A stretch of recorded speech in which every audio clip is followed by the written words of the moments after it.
Thank you for joining us for this season of joy, and that is exactly what we're focusing on today. I'm Natalie Baumke. All year long, we brought you stories of incredible Chicagoans going the extra mile. We begin with a young Chicago pastor using a barber chair to lift spirits. He not only makes people look better, but he's helping them heal from the inside out.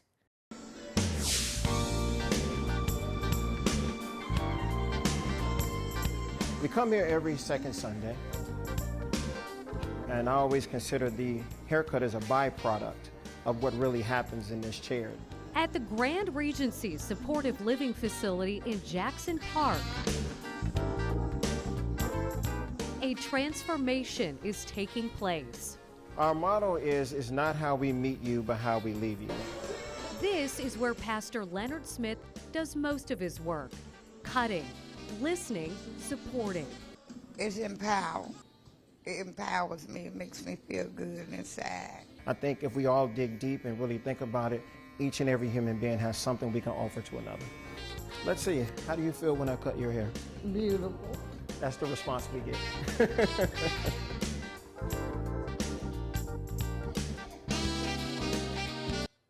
You know, there's something truly powerful about the bond between a mother and a daughter.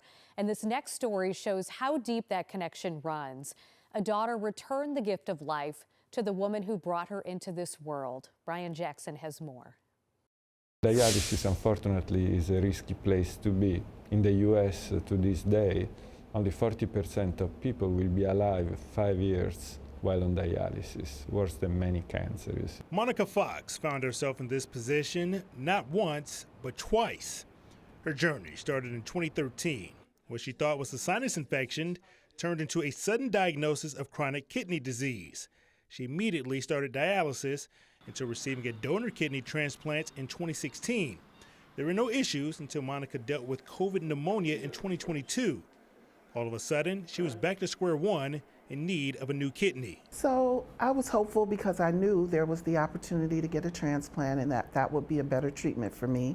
And many people came forward to offer to be living donors, and each one didn't pan out, but that would always give me hope that God had not forgotten me and that my gift was coming. The most suitable donor is usually an immediate family member. Monica's daughter Olivia was willing and got evaluated to be her kidney donor back in 2015. It was just before I graduated from college. I hadn't started my own life and started a family yet, so though it would have been a good option, I think, back then, my mom did not want to receive from me back then. Not only was Olivia a match, she was very familiar with the process because she works at the University of Illinois Health as a transplant outreach coordinator. So this was kind of just my chance to really kind of put, somebody on the PR call said it the other day, put my kidney where my mouth is and like do exactly what I've been telling people is such a good thing. And now I'm living proof. I'm living proof that, you know, this works. Transplants don't just work, they double the life expectancy from 40 to about 81%. And if the new organ comes from a living donor, that brings the number up to 93% in 5 years. So it's a blessing. As you know, many donors are not even family members, and the feeling is the same, helping another human being to get better. She underwent surgery for the sole purpose of saving my life. And, you know, afterwards, she has not been feeling very well, but she's getting better day by day, doing everything she has to do to feel better. But she said, even in her sickest moments, she said, "Mom, I would do it all over again for you." You know, it is a little tough. It's not just a one day in and out. You're not back to yourself the next couple of days, but it's worth it. I would do it again for my mother, to give her this result, to make her feel the way that she is feeling now. I mean, I will go through anything to give her that. So I'm grateful for what I've been able to do. That was Brian Jackson reporting. Not only is Monica thriving with her new kidney, thanks to her daughter, Olivia, she is a transplant advocate serving as the Senior Director of Outreach at the National Kidney Foundation of Illinois. And she also received an award for lobbying new federal legislation for Medicaid to pay for immunosuppressant medications for patients beyond 3 years. Well, over the summer, more than 60 cyclists traded medals for meeting, pedaling coast to coast to raise awareness for people living with disabilities. Tia Ewing has more on their journey as they rode through our area. Yeah! 32 college cyclists from across the country hit the road starting in San Francisco. Their mission was clear: to support and empower people living with disabilities. We hit the road at around 5:45, 6, and then typically it's an 80 to 85 mile ride, which will take, I don't know, maybe five-ish hours, 6. So we'll usually get to the church that we're sleeping at, or a YMCA, or a gymnasium around 12:30, 1-ish, and then we'll go either shower and go to a friendship visit. Hello there. This is one of those visits, traveling through towns to support children and adults that are a part of these nonprofits. The hardest part for me had to have been Nevada. It was super hot, it was 105 degrees every day, a slight incline, and there was nothing out there. On day 46 of their ride, the North Route team rolled into Chicago to spend time at Envision Unlimited's Westtown campus, an organization dedicated to serving people with intellectual and developmental disabilities, as well as those facing mental health challenges. For these team members, every mile is more than just a marker on the map, especially when they entered Illinois, a place they call home. Funnily enough, my dad did it when he was in college, so he'd been telling me the stories, and then when the opportunity came to me, I was like, I can't live myself if I don't. It's something I'll never get to do again. Most people don't even get the opportunity, so I was like, I gotta take it. That was our Tia Ewing reporting. Together, both Journey of Hope teams raised more than $450,000 for nonprofits dedicated to supporting people with disabilities, proving that every mile can make a meaningful difference. A young Elvis is getting local senior citizens up and out of their seats. 19-year-old Landon James wasn't even born when Elvis was the king of rock and roll, yet he's capturing the charm and taking people back in time. Here's a look at one of his performances. My butt can't sit still.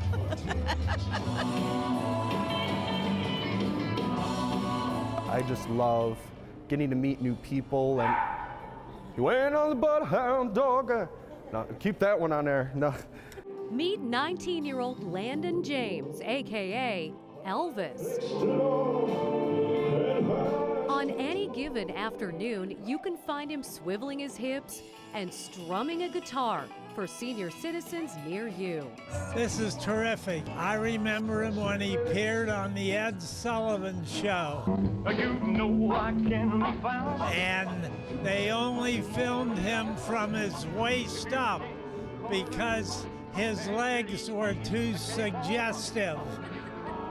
Well, when I was younger and he was so popular, I didn't particularly care for him because all the girls loved him. And that's still true today, especially at Story Point Bolingbrook, an assisted living residence. Oh my gosh, I love that man. He's fantastic. And look at this, my baby. You're not getting it, girl. That's a memento from the man himself, a young man. You know he's only 19 years old, Peggy. I know, dear, but I'm not going to tell him my age. Landon James has been performing for 3 years, doing dozens and dozens of shows. When I first became interested in Elvis, I was 9 years old. Inspired by old 8mm footage on YouTube and that famous first Ed Sullivan performance. Elvis just changed so many people's lives, and I feel like what I'm doing makes all of them feel good and keeps them positive. I'm a real Elvis fan, king of rock and roll. I look forward to this all year round. When you have to. Life is too short. Thank you very much, everybody. One of a kind. Well, volunteer pilots are keeping animals that we know and love from becoming extinct. And their mission begins at Brookfield Zoo, Chicago. They are tiny but mighty. 7 Mexican wolf pups born at Brookfield Zoo, Chicago, on a journey into the wild. So the Mexican wolf was actually extinct in the wild until the U.S. Fish and Wildlife Service partnered with a number of other organizations on an active reintroduction program to work to put wolves back into the habitat that they were exterminated from. The wolf pups are on a plane chartered by the nonprofit Lighthawk. For 45 years, it has enhanced conservation through aviation. We're trying very hard to help preserve what we've got for generations to come. And we work with endangered species, and you know, extinct is forever. Once they're gone, they're gone. Brookfield Zoo Chicago is part of the Mexican Wolf Recovery Program, a multi-agency effort to bring the species back. Each year, Mexican wolf pups born in accredited zoos are transported into the wild and placed with a female that has just given birth to be cared for alongside her own. It's a very delicate process. We are so thankful that this organization was able to partner with us to move wolf pups that were born here at Brookfield Zoo back out to join a pack in the wild, where we're actively working to conserve Mexican gray wolves in their natural habitats in Arizona and New Mexico. What comes to mind when you think of Gary, Indiana? Well, you probably know it as the home of Michael Jackson and as a city that was once a giant in the steel industry. But that's all in the past. As Brian Jackson reports, an artist is helping the youth of Gary paint the future of his hometown. My mother always called me PQ, and in art classes they always say, well, you need a moniker. PQ is short for Patrick Quentin. My father told me early on, you can't make any money as an artist, so you might as well get a real job. Like many kids who grew up in Gary, PQ's dad worked for the steel mill. Both of his parents were artists, but ultimately chose practical professions. PQ likes to say, I didn't choose art chose me. His work has been featured for television shows, films, commercials, and he's even been commissioned for pieces like this one of Kamala Harris, which hung outside of the United Center. PQ has returned home to inspire the next generation of artists from Gary. Sometimes art tells you what it wants to be. You know, I've been doing this for a long time. And sometimes art just says, I want to be this. And you want to do this, but it wants to be that. So you have to let it be. You can still fix this. This still looks good. PQ is partnering with the Gary Alumni Pathways to Students program. They're creating a citywide billboard installation to celebrate Gary's cultural legacy, which goes beyond the national headlines. It helps me see that no matter where you come from, you can turn into something great. Or we all got to start from somewhere. It technically inspires the most, sparks of energy just going off, and the excitement builds up, creates something new and extraordinary, never felt before. So yeah. This project is called The Greatness of Gary. For somebody who sees this piece, what is it that you hope that they learn about the city of Gary? Hopefully they look at it and recognize that there's more than just Michael Jackson. We love Michael Jackson, but we want the world to know that there's more than just the Jackson family, that some amazing people have come from here. When we are out in the world and they say, well, where are you from? We say, Gary, Indiana. Oh, no, stop that. Don't be tricked by the narrative. It's time for us to tell our own narrative and stop letting people make up their minds about what Gary is or was. It was important, and it's important to bring people like PQ and others back to the community, because some of these kids want to be an artist, but a lot of times when our parents have struggled with things or they didn't have opportunities, they might minimize. They have the best of intentions of loving us and trying to move us to the next level, but sometimes they can squelch your dream and minimize it, particularly when it comes to arts, because that's not a practical thing, right? You need to pay your electrical bill. Well, you want to be an artist. Well, wait a minute, you can doodle over here, but you go get a real good job so that you can support yourself. PQ is proof that it doesn't matter where you're from, your passion can produce a paycheck. I hope they feel a sense of pride, a sense of ownership, and I hope that it gives them a sense of direction and meaning for life. I hope that this sparks something new in their lives. And even if they don't decide that art is the thing that they want to do for life, at least it lets them know the possibilities of being able to do whatever it is that I set my mind to do. Brian Jackson reporting there. The state of Illinois returns a Purple Heart to the family of a World War II veteran. Terrence Lee explains how the medal was found and the emotional reunion that followed. My uncle is up there smiling.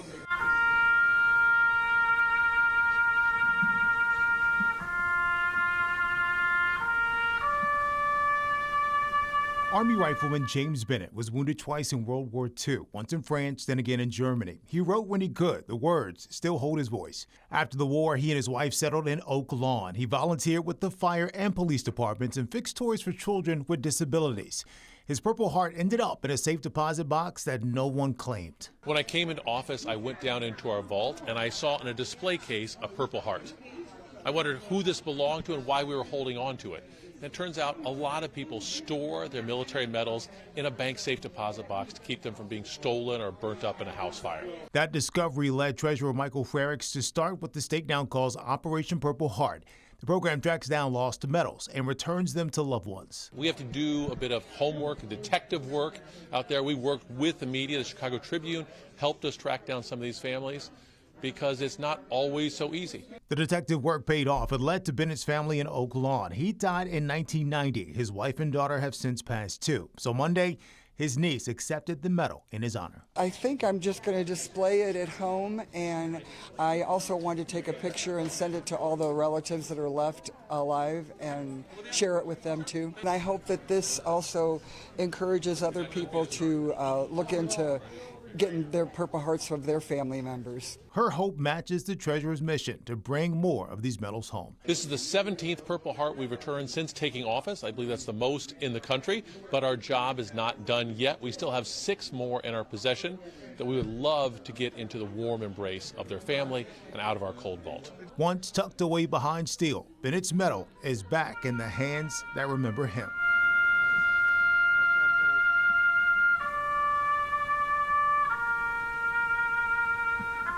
Thank you for your service and keeping us safe, and just thank you.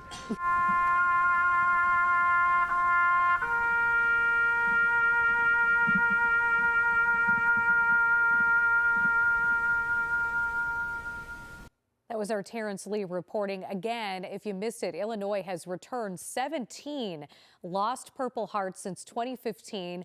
6 more still need to be claimed. If you think one could belong to someone you know, you can go to operationpurpleheart.org. Meanwhile, a local World War II Navy veteran decided to celebrate a milestone on land. And he's proving if he can do it, so can you. It's hard to catch up with Al Wend. The World War II Navy veteran never stops moving. I think I'm in pretty good shape now for an old man. For his 101st birthday, Al wanted to get back on the horse, literally.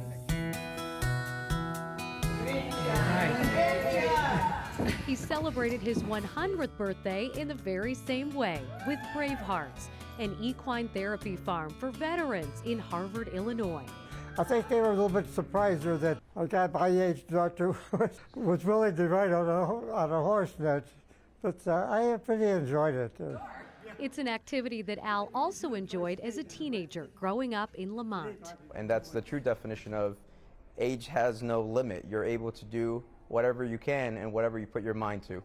Giovanni Paz is the Life Enrichment Director at Story Point Assisted Living in Bolingbrook and helped set up the ride. And it appears this won't be Al's last. My father was 101 years old when he passed away, and my oldest brother, Milt, was 104. So I have to try to beat his record of 104. Proof that age is just a number and that this sailor won't be riding off into the sunset anytime soon. If I can do it there, anybody can do it there. It's just, you have to want to do it there. That's what I wanted to do. I wanted to ride again there. And I really enjoyed it there. College students know the pressure. High tuition, long hours, and the push to look career ready before they even step into an interview. One local university is trying to take some of that weight off of their shoulders.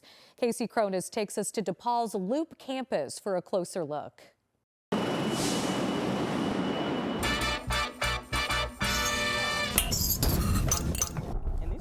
too.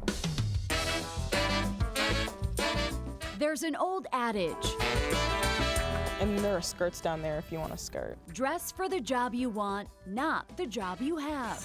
Every single career doesn't have the same attire. Inside DePaul University's Career Closet, students are designing their futures. The first step, looking the part. We have a lot of good options, dresses as well. Rummage through the color-coded racks with DePaul alumna Noelle Bentley. Yeah, we just got a huge donation from this woman who was a lawyer. And discover pre-loved workwear to elevate any wardrobe.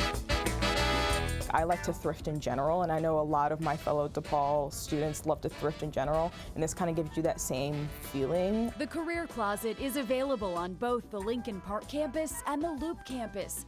That's where we learned how it works. It can be expensive to build a professional or business casual wardrobe. Being college students, they don't always have the right clothes going into an interview or an event with recruiters or even to their jobs. Zoe Idle is the Assistant Director of Operations and Outreach at DePaul's Career Center. In addition to writing a resume, working with a career coach, and clocking the latest job opportunities, it's here that students can find the confidence to tackle what comes next.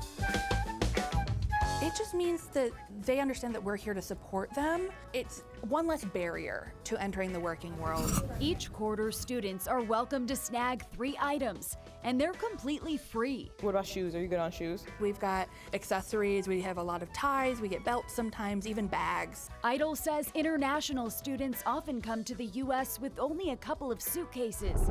But community donations, sorted and made available here, help fill the gap. It's really important for us to be able to support them in that way, and especially with some of our lower income students as well. And for students who don't speak fashion, this closet comes with a stylist.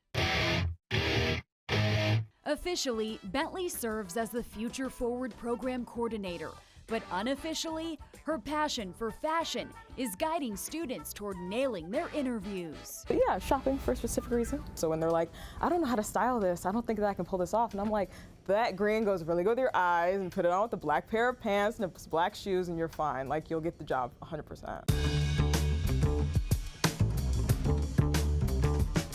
After finding new pieces for their ensemble, students, faculty, and even alumni can capture their look.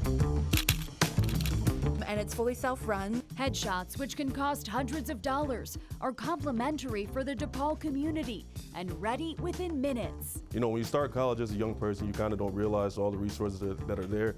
But coming back as an adult, you understand exactly what you're paying for, you know, and all these resources that are here to help you is kind of, you know, game changer if you pay attention.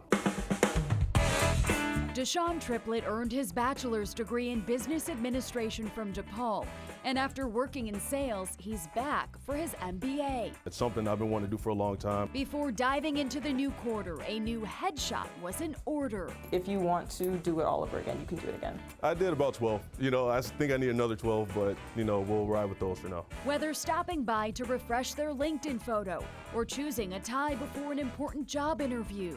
Picking out a piece that belongs to somebody else, and now you get to give it a new story. The Career Center is helping students shape their own stories in college and beyond.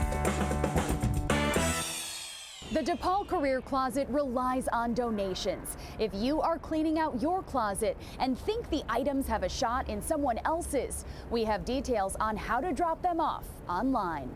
Reporting in the Loop, Casey Cronus, Fox 32, Chicago. The Barack Obama School of Leadership and STEM turned the soil into a syllabus. Students selling produce and schooling the neighborhood on how to flip a seed into value. Terrence Lee has more. Here's the watermelon right here. Now grow. Oh, that's cracked open. That's cracked open. Oh man, that could have been real good. Logan reads the field like a playbook. A watermelon cracked open shows the cost of time and sun. The kids turn dirt into value and value into lessons you can carry home in a bag. Yeah, this is, wow, we have really big banana peppers. I've grown a variety of things from banana peppers, green tomatoes, and zucchini. Kiana stands in a tomato suit not just for show, it's strategy. The students learn how to grow the food and how to sell the idea. This program has been really good to us by being able to give us a chance to engage with our community and to contribute to our community. Principal Lori Colbert calls it STEM in motion. Students break down costs, cut prices, and use fractions to prove every equation can feed somebody. They're learning how to harvest the crops. They're learning about the financial aspect behind it. We're making sure that we sell our products at a fraction of the cost. So they're looking at the cost at grocery stores and then using fractions and percentages to bring those prices down for our community. This is our new garden. We haven't grown too much plants yet, but we are going to grow some more. Hopefully this year will be fruitful for them. That was Terrence Lee reporting. Thanks so much for joining us as we look back at the joy of 2025. Happy holidays and have a wonderful new year.